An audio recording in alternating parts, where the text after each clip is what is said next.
rejoice and we're glad in it. We thank God for another day, another week, and we give him all the praise. So, and I'm also excited about the topic. So, okay. All right, everyone, welcome back. So today we are talking about what we call self-esteem, and we have decided to tag it, how do you see you? How do you see yourself? What do you think about yourself? How do you feel about yourself? So that's what we are going to be talking about. I said earlier that today is an interactive session. So it's not just going to be us doing all the talking, giving out our opinions, but we brought two teenagers to the service this morning who are going to join us live to tell us what self-esteem means to you all as teenagers, and how you all deal with self-esteem issues in one way or the other. So self-esteem, Dr. Lekon, what is self-esteem to you? What do you understand by the concept of self-esteem? well, if we go back to Genesis, and remember when the Bible talks about that God molded the man, I molded the body of the man from the dust of the earth, and he breathed into him, and he became a living soul. If you read other translations, he said he became aware, he became conscious of himself. So, God created a being that was self-conscious, self-aware. So, self-consciousness, or the concept of self, from which we also derive self-esteem, is the awareness of self relative to one's environment.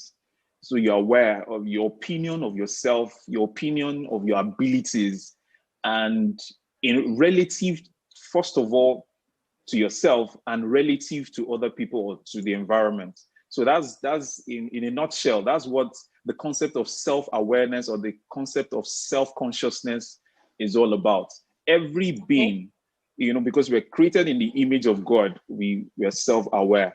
So, and I'm also very happy that we're talking about this today, because the concept of self, or self-worth, or self-consciousness, or whatever we call it, is a lifelong concept. It's a lifelong journey. It's a lifelong journey, and particularly in the teenage years, you have where a lot of teenagers grapple with self-identity. That's where you have the crisis of self-identity. Who am I? And because of the transitory phase of the teenage years, you are no longer a child, and you are not quite an adult. So you're somewhat in between. So a lot of things are happening at the same time and all of that. So it's important that we discuss this now, because that is actually, I think that's the age range, not I think, it is the age range where peer pressure and the concept of who I am is most pronounced. So that's why I'm excited. And the Bible also talks about that as a man thinks in his heart, so he is. So if the concept you have of yourself will determine how others see you and how you see yourself relative to others. So it is very important that we're having this conversation, and I'm excited, and I'm sure our teenagers too are excited. Thank you very much.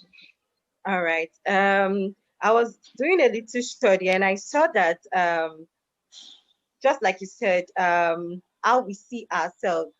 So I saw that some psychologists stated that self-esteem is your own personal evaluation of yourself. So it's a personal subjective evaluation of self.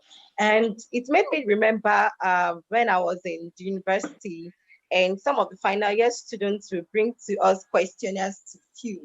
And what they're actually asking is for my opinion on that subject matter. They're trying to ask, okay, do I support this hypothesis, or maybe I am against that particular hypothesis? And somehow that's how self-esteem is, self-awareness is. You might not know that you're actually doing a survey on yourself. You don't know that an evaluation is going on actually, consciously or unconsciously, but you're actually evaluating yourself based on how you feel, how you think, how you feel you are, how you see yourself, maybe because of what someone has said about you, or maybe because of what your parents have said about you, or maybe because of what your friends have said in class and all that. So it creates an idea of self that we carry along with us through life's journey. And just like you said, it is very important for us to talk about this topic, because we even see adults who go through this issue of self-esteem. And that's why sometimes you just see people weighed down because of their marital status, or because of the kind of car that they drive, or maybe because of the kind of jobs that they do, and they feel like, oh, they can't talk to some particular set of people because they are not into a white collar job, or they don't own a business, and they feel that they are beneath other people. So it's not just teenagers that grapple with the issue of self-esteem. If we don't kind of deal with this issue right now and develop a healthy sense of self-worth, we'll find out that as we go through life's journey, we keep having this same issue, and you might have a low self-esteem or an overinflated self-esteem. So today, we have some teenagers who are going to talk to us on what self-esteem means to a teenager, and what are the issues being faced by teenagers when it comes to self-esteem. I don't know what affects, I don't want to assume, I don't want to say that maybe it's based on the kind of school that you go to, or maybe it's based on the money that your parents have or they don't have, or maybe it's based on your social media influence and the number of followers you have on Instagram or on TikTok, the way you can do your videos that people find it so funny. I don't want to assume, or maybe it's the way you speak English in school and people are like, oh man, this girl is so good. I don't know what actually affects the self-esteem of teenagers. So we'll be calling on two teenagers to talk to us this morning. We'll call on Ileri first of all, and Chidubem, to talk to us on what self-esteem means to a teenager and what affects the self-esteem of teenagers. Then also, I want you to drop your comment to the chat box if you have anything to say about what self-esteem is and what affects you or what affects your own self-esteem. Please drop your comments in the chat box and we'll read it out here. Thank you. So Chidubem, are you ready to come up? Or let me take Ileri Oluwa first of all. Ileri Oluwa, are you ready? Yes, ma. All right, Ileri Oluwa, please put on your video and let's see you. Good morning. Morning. Good morning.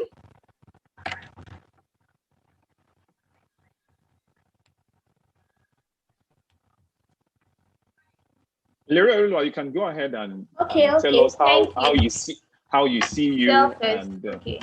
Exactly. So self-esteem is simply the way you see yourself and how you value yourself, or how you carry yourself. As teenagers, how you feel about yourself and how people see you, and that's how you carry yourself. And it's understanding that you are important irrespective of how people see or how the world sees you, irrespective of how you look and how other people feel about you, and it's also feeling good about yourself. Lots of teenagers measure themselves with the way others view them. So when others have a wrong mindset about them, this begins to affect their self-esteem, which shouldn't be.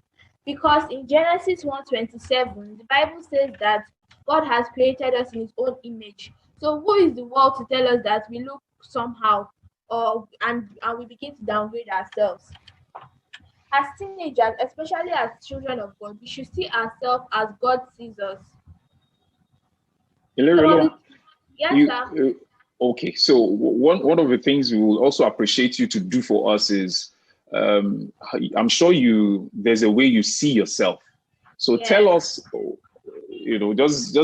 just tell us for yourself, what determines or what gave birth to how you see yourself? Where did you derive that from? Is it from your just tell us.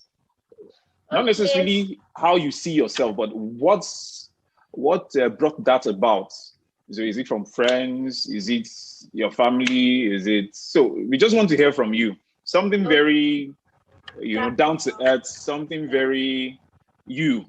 Okay, so when I was younger, I suffered with low self-esteem because I had friends that tell me that I'm fat. I had people around me that told me So I began to look at how other people saw myself. So last year I now began to look at myself that I can't keep thinking about what people say. So the first people that influenced my self-esteem as I started changing my low self-esteem was my parents, especially my mom. So I began saying things to myself that I am this, I am that, and it's not the world's business, whatever I say about myself. My peers too, I changed my set of friends. So people you associate around people that say good things about you and make you feel good about yourself. Family and friends affect how I see myself now, because I don't want to start listening to what the world has to say about myself. So it's basically my family and friends that affect how I see myself now. If I may ask you, um, if I may ask you, what about what you see on TV? Does it affect what you watch, what you see, Yeah.